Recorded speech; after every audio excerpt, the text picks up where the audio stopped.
December in Anambra is always a festive season, a time for celebration when the streets come alive with laughter, vibrant colors, and the irresistible aroma of jollof rice wafting from every corner.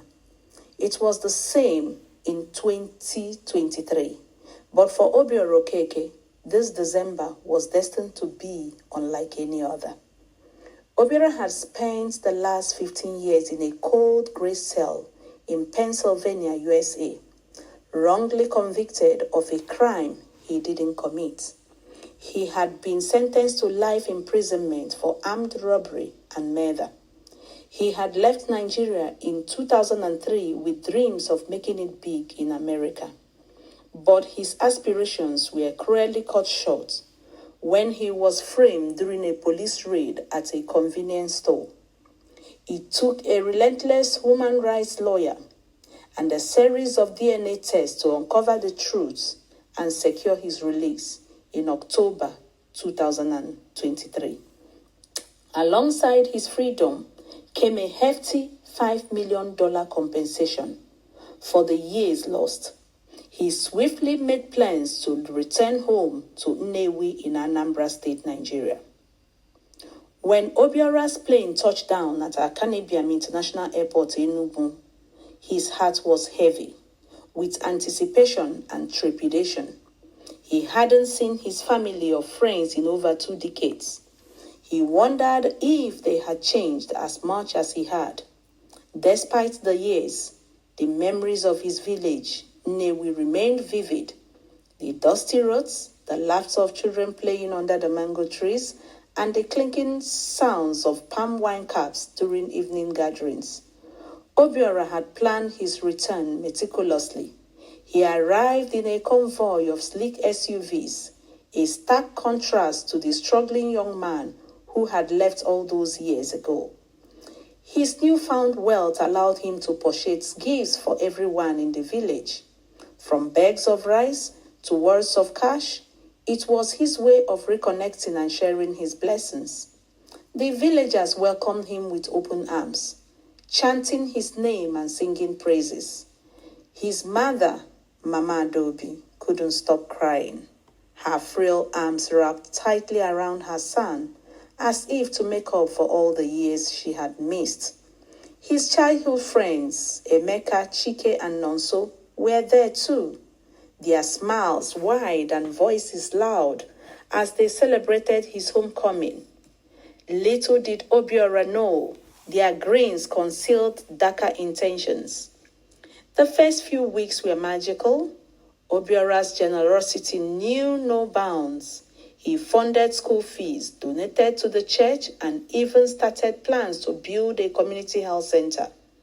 But on Christmas Eve, tragedy struck. As Obiora drove from a late-night meeting with village elders, his convoy was ambushed on a deserted stretch of road. Armed men in masks emerged from the shadows, firing shots into the air and forcing the vehicles to a halt. Obiora's security detail was overwhelmed, and within minutes, he was dragged into a waiting van and whisked away into the darkness. News of his kidnapping spread like wildfire.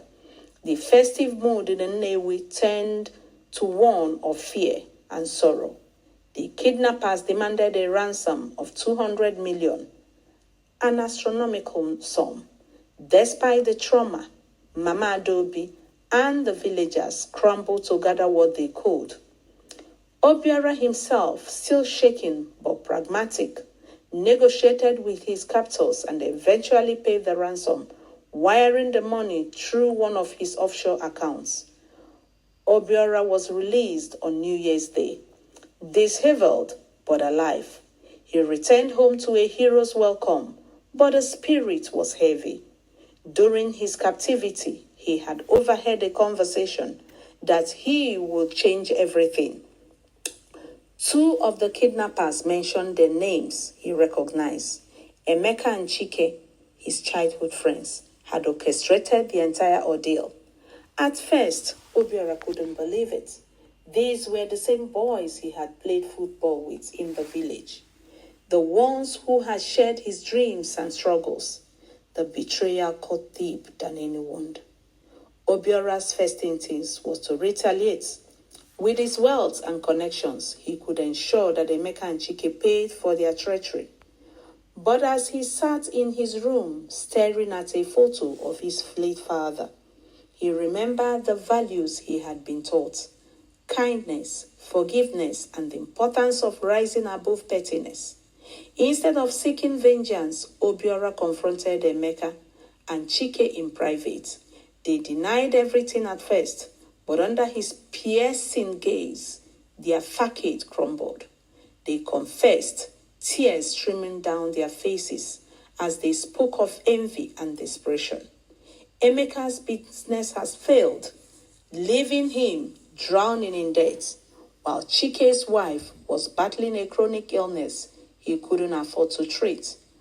Obiora's heart softened. Though he was hurt and angry, he couldn't ignore their plight. "I'll help you," he said finally, his voice steady, "but only if you promise me one thing: never let envy cloud your judgment again." True to his word, Obiora helped Emeka rebuild his business and paid for Chike's wife's medical treatment. His decision baffled the villagers, many of whom believed he was too lenient. But Obiora saw it differently. "If we keep destroying each other, who will build our community?" he asked. As the weeks passed, the story of Obiora's forgiveness spread far and wide. It became a lesson in resilience and grace, a tale that would be told for generations. By the time the next Detty December rolled around, Nnewi had undergone a transformation. The health center Obiora had envisioned had completed, and a new spirit of unity and collaboration permeated the village. Obiora's experience became a catalyst for change. He started a foundation aimed at combating poverty and promoting education in Anambra. His story inspired others to let go of grudges and focus on building a brighter future. By 2024 December, Detty December became more than just a slogan for festivities. It symbolized renewal, resilience, and the power of forgiveness. And for Obiora, it marked the beginning of a new chapter, one where his wealth was measured, not in money, but in the lives he touched and the legacy he left behind. This is Tale by Nene. Kindly subscribe, like, comment, and share. Thank you. Bye.